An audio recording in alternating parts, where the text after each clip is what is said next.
Harrowing footage started pouring out of Lebanon yesterday in the wake of a massive explosion at the port of Beirut. And I'm sure you've seen, we've all been seeing this just insane footage over and over, shot from dozens of angles, because everyone has a camera on them on their phone, of a terrifying blast rising up in the sky and sending these sort of Hollywood movie shockwaves through the city.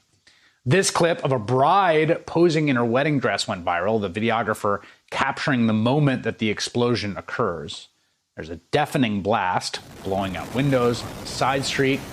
You can see the destruction and debris left behind. Another stunning moment was caught by this Beirut church's live stream. The room appears to shake and the light goes out as the priest is delivering a service, and then the explosion hits, breaking glass and sending the priest running. A lot of people understandably saw these videos and leapt to the conclusion it must have been some sort of attack. But as of now, it looks like it was actually a result of a just complete failure of government. According to reports, 7 years ago, a ship carrying over 2,700 tons of explosive fertilizer, known as ammonium nitrate, docked at the port of Beirut. And for a complicated set of legal reasons, the crew had to get off, the chemicals were taken off the ship, and they were put in storage on that dock. Customs officials warned authorities multiple times about the risk, but nothing was done for 7 years. Just think about that. And the ammonium nitrate remained at the port until yesterday, when welders working nearby reportedly accidentally started a fire that ignited it. Now, the Lebanese people have been suffering from vast governmental failure for years, most recently dealing with hyperinflation and food insecurity, regular power outages, and of course the coronavirus crisis, which is hitting that country on top of all of that. And so this horrific explosion that left at least 135 dead and 5,000 people injured is just the latest example of an entire government failing its people for years. And here in the US, where we have 160,000 dead Americans and GDP is down over 30% annualized, we're starting to see how failures of leadership can be as destructive as any foreign attack when leaders ignore warnings about the simple, pressing dangers on the horizon. I'm joined now by someone who has been reporting on the Middle East for many years, watching this story closely. Ayman Mohyeldin, soon to be the host of MSNBC Live at 3 p.m., which is very exciting and starts on August 17th. Ayman, it's great to have you on. Congratulations on the new show. I want to start with just a little context, which is the Lebanese people seem cursed here insofar as the just one problem and tragedy stacking atop itself in terms of even before this moment yesterday.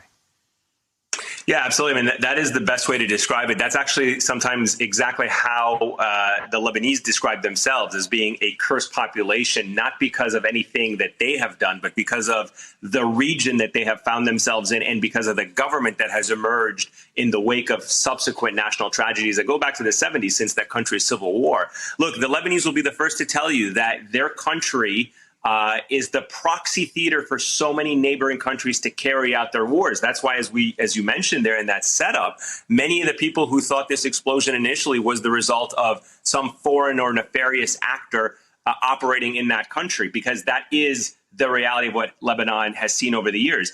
But coupled with that, because the country is so divided, because the country has no strong political cohesion, because the country has decades of civil war and sectarian strife, it is essentially governed by sectarian factions, by warlords that have enriched themselves, and corruption is rampant. And so as a result of this government negligence, as you mentioned, this ammonium nitrate was sitting in this port.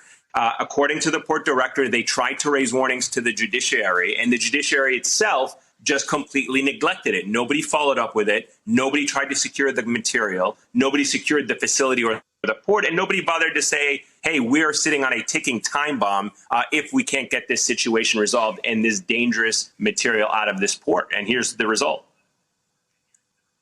Yeah, we should note that the 2 tons, the 2,700 tons of ammonium nitrate was what you see exploding there.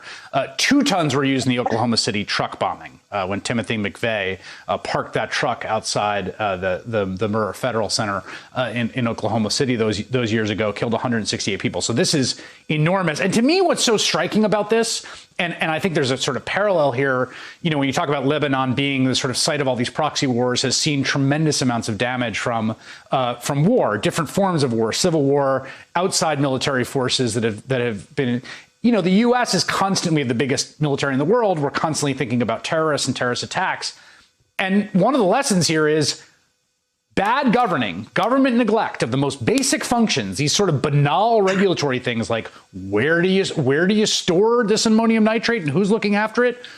Do you have enough tests for your coronavirus? Are you listening to pandemic experts? That stuff can be more destructive to a population than even the most nefarious foreign actor. And that's exactly what we saw play out in Lebanon, because there's two components to this. There is, as you mentioned, the situation with the ammonium nitrate, but there is also the problem with the government in the run-up to it and now in the wake of it, because as we've seen, this is a country that, like every other country, is dealing with a global pandemic. Its currency devalued. People are not able to access cash. Hospitals are already strapped for resources. And in the wake of this devastation on Tuesday, these hospitals are completely overwhelmed. Two of the major hospitals in Beirut, and I've been there many times, they're not far away from that location. Those are the two of the best hospitals, and they had to essentially shut down their doors. People were knocked out of their beds. Nurses were killed as a result of this explosion. So people who had to be treated, we spoke to an eyewitness earlier today, they had to be treated out of the capital, Beirut. They had to go out of the city.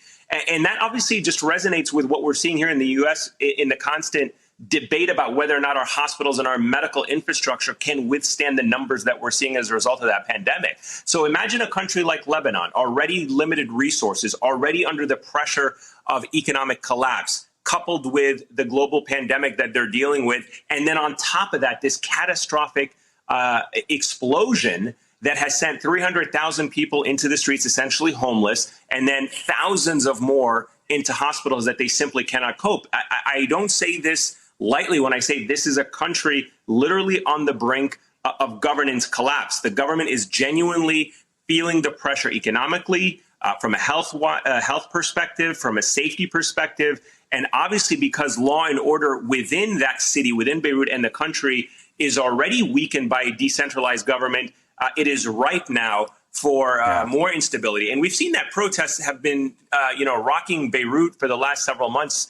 Ordinary young Lebanese completely disappointed, completely frustrated and angry with their government and their incompetence. It was a perfect recipe and a perfect storm of negligence, incompetence, corruption, and this is the result.